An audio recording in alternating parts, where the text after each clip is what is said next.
So మరి చూస్తున్నాం కదా ఇక కొన్ని చోట్ల అయితే ఓటింగ్ ప్రక్రియ అయితే చాలా లేట్గా స్టార్ట్ కావడం జరిగింది. సో ఈవీఎంలో మొరాయించడంతో అయితే ఇటు ఓటింగ్ ప్రక్రియ అయితే లేట్గా నమోదు కావడం జరిగింది. సో మరి ఇక్కడ మనము మంచిర్యాలలో చూసుకున్నట్లయితే అక్కడ ఏ విధంగా జరుగుతుంది ఏంటి అనే దానిపై అయితే మా ప్రతినిధి అరుణ్ లైవ్లో ఉన్నారు. అరుణ్,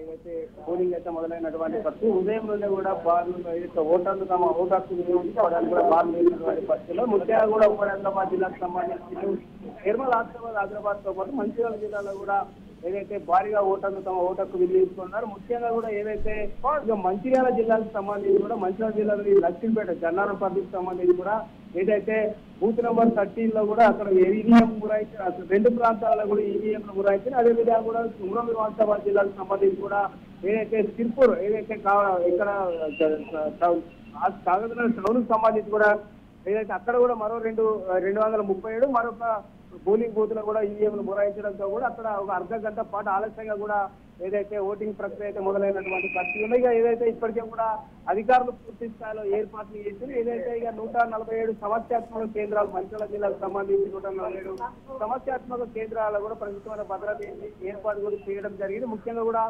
ఏదైతే అక్కడ సీసీ ఫుటేజ్ల ద్వారా కూడా ఏదైతే ఓటింగ్ సరళి పర్యవేక్షణ చేస్తున్నటువంటి పరిస్థితి ఉన్నది. ఇక ఏదైతే నిర్మల్ జిల్లాకు సంబంధించి కూడా నిర్మల్ జిల్లాలో కూడా పలు ప్రాంతాలలో కూడా 2 చోట్ల కూడా ఈవీఎంలు పురాయించినట్టు సమాచారం అందుతుంది. అదేవిధంగా కూడా ఆదిలాబాద్ జిల్లాకు సంబంధించి కూడా ఒక చోట కూడా ఈవీఎంలు పురాయించినట్టు తెలుస్తా ఉన్నది. కొమరంభీం ఆసిఫాబాద్ జిల్లాలో ఇప్పటికైతే సజావుగా సాగుతున్నటువంటి పరిస్థితి. ముఖ్యంగా కూడా ఏదైతే ఆసిఫాబాద్ జిల్లా కావచ్చు మంచిర్యాల జిల్లాలో కూడా ఏదైతే ఏజెన్సీ గ్రామాలకు సంబంధించి మంచిర్యాల జిల్లాకు సంబంధించి కూడా కొమరంభీం ఆసిఫాబాద్ జిల్లాకు సంబంధించి మంచిర్యాల జిల్లాకు సంబంధించి కూడా ముఖ్యంగా ఏదైతే ఇప్పటికే కూడా ప్రధాన పార్టీల అభ్యర్థులందరూ తమ ఊహను అయితే వినియోగించుకున్నారు. ముఖ్యంగా కూడా దీనికి సంబంధించి ఏదైతే ఇప్పుడు మంచిర్యాల జిల్లా కావచ్చు కొమరంభీం ఆసిఫాబాద్ ఇవన్నీ కూడా మావోయిస్టు ప్రభావిత ప్రాంతాలు కావడంతో కూడా ఇక్కడ ఉదయం 7 గంటల నుంచి 4 గంటల వరకు పోలింగ్ నిర్వహిస్తా ఉన్నారు. ఇక ఏదైతే నిర్మల్ జిల్లా ఆదిలాబాద్ జిల్లాలో కూడా ఉదయం 7 గంటల నుంచి సాయంకాలం 5 గంటల వరకు కూడా పోలింగ్ ప్రక్రియ కొనసాగుతుంది. ఇక ముఖ్యంగా కూడా ప్రత్యేకమైనటువంటి నిఘా ఏర్పాట్ల మధ్య కూడా ఈ పోలింగ్ ప్రక్రియ కొనసాగుతున్నటువంటి పరిస్థితి. ఎక్కడ కూడా ఉదయం నుంచి కూడా ఓటర్లు అయితే బారులు తిరిగి ఎక్కడ కూడా ఎటువంటి అవాంఛనీయ ఘటనలు జరగకుండా కూడా పోలీసులు కూడా ఇప్పటికీ కూడా భారీ బందోబస్తు ఏర్పాటు చేశారు. ముఖ్యంగా కూడా ఓటర్లను తరలించడం ఏదైతే ఓటర్ వినియోగించుకోవడానికి వికలాంగులు కావచ్చు మరి గర్భిణీ స్త్రీలు కావచ్చు వాళ్ళకి ప్రత్యేకంగా కూడా ఏర్పాటు చేశారు. ముఖ్యంగా ఈసారి చెప్పవలసింది ఏంటంటే కూడా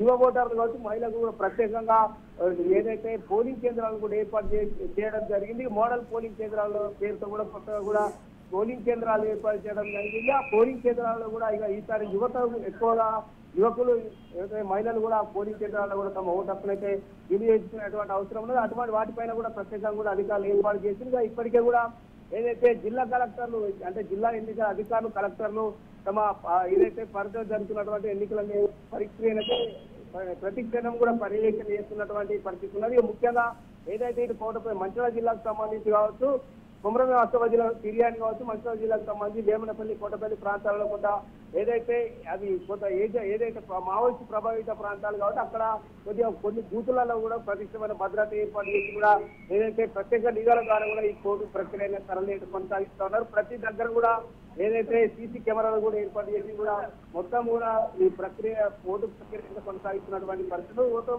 మొత్తం ఉమ్మడిగా ఓవరాల్ గా కూడా ఉమ్మడి ఆదిలాబాద్ జిల్లా వ్యాప్తంగా కూడా కొన్ని ప్రాంతాలలో ఈవీఎంలు మొరాయించినప్పటికీ కూడా ఎక్కడ వరకైతే ఎటువంటి ఇబ్బందులు లేకుండా కూడా పోలింగ్ అయితే సజావుగా సాగుతుందని చెప్పొచ్చు.